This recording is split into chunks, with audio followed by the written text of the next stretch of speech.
Hello guys, in this video I'm going to show you how you can apply a particle dissipate effect in CapCut. So you can tap on your project and select your photo you like to edit, and I'm going to open my project. Alright. So I'm going to copy clip.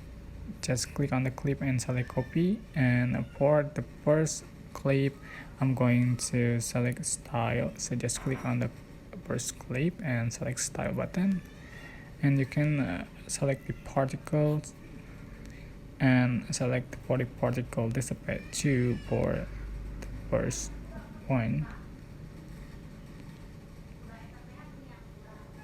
Alright, so for the second clip I'm going to select particle dissipate 1.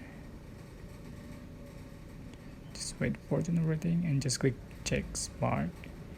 So this is the final effect you have on your video. Right, I hope this tutorial was helpful for you guys. Don't forget to like, comment, share, and also subscribe.